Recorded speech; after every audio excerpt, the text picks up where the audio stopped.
இன்னைக்கு நம்ம அவெஞ்சர்ஸ் டூம்ஸ்டே படத்துல எக்ஸ்மென் டீம் வரப்போறது கன்ஃபார்ம் ஆகிடுச்சு. இப்படி இருக்கும்போது டாக்டர் டூமோட ஆரிஜினை சொல்ற விதமா ஒரு சில தியரிஸ் இருக்கு. அது என்ன ஏதுன்றத பத்தி தான் இன்னைக்கு நம்ம மொத்தமா டிஸ்கஸ் பண்ண போறோம். அப்படி நம்ம சேனலுக்கு சப்ஸ்கிரைப் தட்டி விட்டுருங்க. வீடியோவை கிக் ஆஃப் பண்ணிடலாம். அவெஞ்சர்ஸ் டூம்ஸ்டேல ஆர்டிஜே வரப்போறத மார்வல் அபிஷியலாவே கன்ஃபார்ம் பண்ணிட்டாங்க. ஆனா எம்சியூல டாக்டர் டூமோட ஆரிஜினை சும்மா அவங்களால எடுத்தோம் கவுத்தோன்னு சொல்லிட முடியாது. ஒரு பர்ஃபெக்டான ஆரிஜினை டாக்டர் டூம்க்கு கொடுத்தாகணும். ஆனா இது எல்லாமே 20th செஞ்சுரி ஃபாக்ஸோட எக்ஸ்மென் பிரான்சிஸ்ல இருந்து ஆரம்பிக்குது. ஆனா ஆர்டிஜே மறுபடியும் எம்சியூல ரிட்டர்ன் ஆக போறாருன்னு 2024லயே கன்ஃபார்ம் பண்ணிட்டாங்க. அவெஞ்சர்ஸ் டூம்ஸ்டே அண்ட் சீக்ரெட் வார்ஸ்ல விக்டர் வான் டூமா வரப்போறாரு. இருந்தாலும் ஆர்டிஜே எம்சியூல டோனி ஸ்டார்க் அதாவது அயன் மேனா இருந்த மாதிரி அவரோட ஆல்டர்னேட்டிவ் ரியாலிட்டில இவரே டாக்டர் டூமா இருக்கிற மாதிரி டூமோட ஆரிஜின் சொல்லப்படலாம்னு எதிர்பார்க்கப்படுது. அவெஞ்சர்ஸ் டூம்ஸ்டேல வரப்போற 27 கேரக்டர்ஸை காஸ்டிங்ல அனௌன்ஸ்மெண்ட் பண்ணிருக்காங்க. இது எம்சியூவோட ஃபேஸ் 6க்கான ஒரு ஸ்ட்ராங்கான அடித்தளம்னு கூட சொல்லலாம். டூம்ஸ்டே படத்துக்கான காஸ்டிங் அனௌன்ஸ்மெண்ட்ல டாக்டர் டூம், அவெஞ்சர்ஸ், தண்டர்போல்ட்ஸ், ஃபேண்டாஸ்டிக் ஃபோர் அப்படின்னு நம்ம எதிர்பார்த்த ஒரு சில கேரக்டர்ஸை காஸ்டிங்ல அனௌன்ஸ் பண்ணிருந்தாங்க.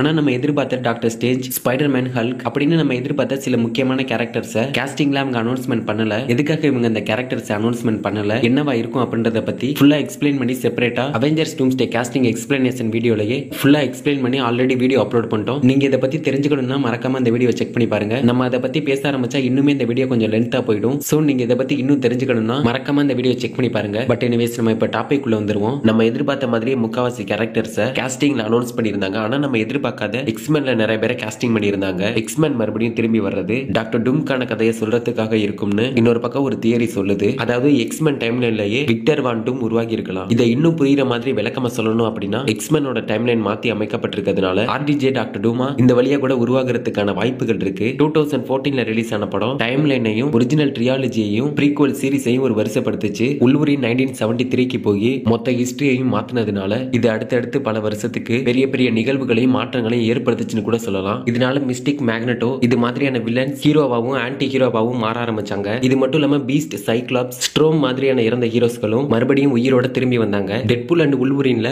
எர்த் 10005 அதோட அழிவு காரணமா அது மேல அக்கறை இல்லாத மாதிரி காட்டியிருப்பாங்க. ஆனா இப்போ அந்த எர்த் 10005 அழிவுல இருந்து சேவ் பண்ணிட்டாங்க. ஆனா இதுவும் மாறதுக்கான வாய்ப்புகள் இருக்கு. ஃபாக்ஸோட ஒரிஜினல் டைம்லைன்ல டாக்டர் டூம் தோண்டி இருக்க மாட்டாரு. ஆனா உல்வரின் டைம்லைனோட இதுக்கு சம்பந்தம் இருக்கிறதுனால ஆர்டிஜே அயன்மேன் மாதிரி ஒரு பிரபலமான சூப்பர் ஹீரோவா இல்லாம சக்தி வாய்ந்த வலிமையான ஒரு வில்லனா இருக்கிறதுக்கான வாய்ப்புகள் இருக்குன்னு எம்சியோட ஒரு தியரி படி டாக்டர் டூம் இப்படி கூட வரலான்னு எதிர்பார்க்கப்படுது. டாக்டர் டூம் பொதுவா மார்வல் காமிக்ஸோட ஃபேண்டாஸ்டிக் ஃபோர் படத்துல ஃபேண்டாஸ்டிக் ஃபோர் டீமோட பரம எதிரியா தோன்றி இருப்பாரு. 1962ல ஃபேண்டாஸ்டிக் ஃபோர் காமிக் புக்ல இஷ்யூ 5ல அறிமுகமான 6 டிகேட்ஸ் மார்வல் யூனிவர்ஸ்ல உள்ள எல்லா சூப்பர் ஹீரோஸையும் எதிர்த்து டாக்டர் டூம் சண்டை போட்டிருப்பாரு. அதுல எக்ஸ்மென் கூடவும் சண்டை போட்டிருப்பாரு. சோ அவெஞ்சர்ஸ் டூம்ஸ்டேல எக்ஸ்மென் வர்றது டாக்டர் டூமோட கதைக்கு ஒரு அர்த்தம் உள்ளதா இருக்கும். எர்த் 10005ல டூமுக்கான ஆரிஜின் ஸ்டோரியை சொல்றது டூம்ஸ்டே சீக்ரெட் வார்ஸ்க்கு அப்புறம் ஒரு புது விக்டர் வான் டூமுக்கு பதிலா இவரையே அழிக்கிறது கரெக்டா இருக்கும். ஏன்னா என்ன இருந்தாலும் டாக்டர் டூமும் ஒரு வில்லன் தானே. அவெஞ்சர்ஸ் டூம்ஸ்டேல மறுபடியும் கிளாசிக் எக்ஸ்மென் டீமை பார்க்கிறதுக்கு சூப்பரா தான் இருக்கும். ஆர்டிஜே டாக்டர் டூமா இவங்க கூட இணைகிறது இன்னுமே ஸ்டோரியை ஸ்ட்ராங்கா அடுத்த கட்டத்துக்கு எடுத்துட்டு போலாம். எம்சியூல டாக்டர் டூம் அவசரமா கொண்டு வரதுனால